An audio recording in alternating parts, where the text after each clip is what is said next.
regresamos aquí a Panorámico y seguimos con el doctor Daniel Lemus y seguimos hablando sobre China. Doctor, la historia de China. Actualmente es un país comunista y le quería preguntar cuál es la historia del Partido Comunista Chino. Bueno, definitivamente una de las características del gobierno chino es esa enorme flexibilidad para adaptarse a los nuevos tiempos, más si consideramos que el Partido Comunista surge en el año de 1921 y es a partir de un proceso largo de guerra civil, pero también de la invasión japonesa en territorio chino, lo que fue conformando la idea de que el comunismo podía ser la solución para China. No hay que olvidar que tal vez como ningún otro país, China tiene una enorme herencia histórica. Una herencia histórica de 4.000 años, donde China estuvo viviendo bajo gobiernos dinásticos. En 1911 se triunfa el movimiento republicano, pero esta república no logra poner las bases para el crecimiento de China, ni siquiera logra impedir que China se vaya a desgajar como una naranja.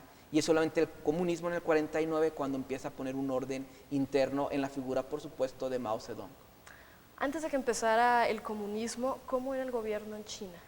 Antes del comunismo, antes del 49, el periodo de 1911 al 49 es una república nacionalista, tiene una inspiración liberal, se basa en una constitución, pero en la práctica esa idea de democracia, esa idea de un gobierno dividido por poderes no funciona. Y en la práctica lo que ocurre en China es que existen diferentes señores de la guerra, que para entenderlo nuestra historia serían como una especie de caciques regionales que tienen el poder absoluto en distintas provincias de China.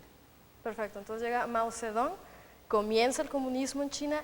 ¿Cree que está funcionando el comunismo en Bueno, este yo creo que país? esa es la gran pregunta, porque tendríamos que contestar qué significa estar funcionando. Y evidentemente no puede ser una sola respuesta. Si vemos desde los números económicos, si vemos el ascenso de China en el escenario internacional, si vemos la participación más activa que tienen todos los foros, si vemos el camino de innovación, ciencia y tecnología, podemos decir el comunismo está funcionando. Pero por otra parte, si pudiéramos explorar la vida de cada una de las personas en China, tal vez no estemos tan seguros de ello. Sobre todo los grupos étnicos minoritarios. Todos ustedes han estado al corriente, por ejemplo, de los sucesos en el Tíbet en las últimas semanas, donde monjes tibetanos, siguiendo una antigua tradición, como una forma de protesta, se prenden fuegos a sí mismos, llamando la atención mundial, como para decir, oye, China no solamente es crecimiento económico, China tiene múltiples contradicciones internas sociales que tiene que resolver. ¿Cuáles son estas contradicciones, por ejemplo? Una de las más grandes es que con el crecimiento económico no ha sido parejo.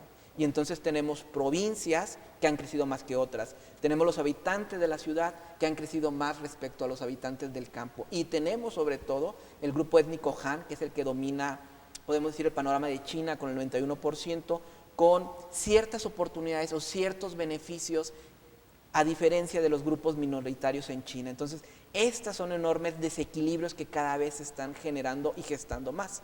Hasta ahora el modelo ha aguantado. La pregunta es, ¿China podrá soportar esto? ¿El habitante podrá soportar esto o no? Muchos piensan que sí, otros piensan que no. Algo similar a lo que pasa en México, podríamos relacionarlo. Sí, algo similar, aunque con una enorme diferencia. Similar en el sentido de que China se ha hecho una sociedad cada vez más desigual. Pero el gran éxito de China es que ha logrado sacar de la pobreza, de acuerdo a datos del Banco Mundial, a más de 260 millones de chinos. Entonces, la desigualdad es muy grande, pero también hay un abatimiento de la pobreza. Y tal vez la diferencia más grande en este momento entre China y México es que en China todavía existe esperanza de un mejor mañana cuando una persona trabaja y ahorra.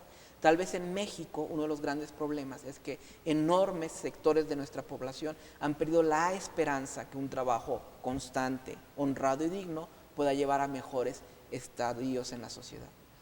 Además, tengo entendido que China es uno de los países en el que más se le invierte la educación, ¿no? En la cual es súper importante la educación. La educación es muy importante desde el punto de vista cultural para China, ¿no? Desde Confucio en el siglo VI se establece como base del pensamiento colectivo que los funcionarios que tienen que gobernar un país tienen que ser los más capaces desde el punto de vista de la educación. Entonces en China culturalmente se vio la educación como la llave para el progreso de las personas, de las familias y de las comunidades. Si nosotros comparamos el tamaño de la población en China, la infraestructura que tienen, hay una apuesta sistemática por la educación, pero todavía sigue siendo limitada conforme a las necesidades que este país tiene. Por supuesto. Y actualmente en el siglo XXI, ¿el Partido Comunista en China ha sufrido de alguna modificación? Algo que el gobierno en China ha tenido un notable éxito es la posibilidad de mostrar un solo rostro de China, como una China monolítica. Y en ese sentido, el partido se ha vuelto muy uniforme después de la revolución cultural que termina en 1976. Sin embargo, este año es, por ejemplo, el año en que va a cambiar la guardia del Partido Comunista, la élite del Partido Comunista. Hu Jintao dejará de ser presidente y ya se están haciendo los arreglos para Xi, el nuevo sucesor. Se está amarrando todo a la manera china, es decir, monolíticamente desde afuera. Pero al interior existen dos grandes tendencias en el Partido Comunista, aquellas que quieren continuar con una mayor liberación económica y aquellos que dicen necesitamos un Estado que sea más protector de la sociedad y que no apueste toda la economía. La cual sería una buena manera de afrontar los desafíos sociales que tiene China, ¿no? Cuidando más a su gente, lo de adentro. Sí, solo que hay un pequeño detalle. Cuando vemos las cifras de China y nos damos cuenta que en los últimos 30 años ha crecido 10%, decimos, bueno, eso es un mundo. Sí. Pero cuando vemos que si China no crece más del 8%, es un gran problema para China. ¿Por qué? Por el número de jóvenes que se incorporan al mercado laboral. Si China no crece un 8%, los problemas sociales realmente van a ser muy fuertes. Entonces, China no puede conformarse con un 3 o 4% del crecimiento del PIB, necesita un crecimiento más elevado. Y la pregunta es, ¿qué atiendo primero? ¿Atiendo primero las cuestiones sociales con un Estado más protector o sigo impulsando la economía china para que genere la riqueza que me permita a su vez atender esto? Ese es el dilema de fondo. ¿Y usted qué piensa? ¿Por cuál se iría usted?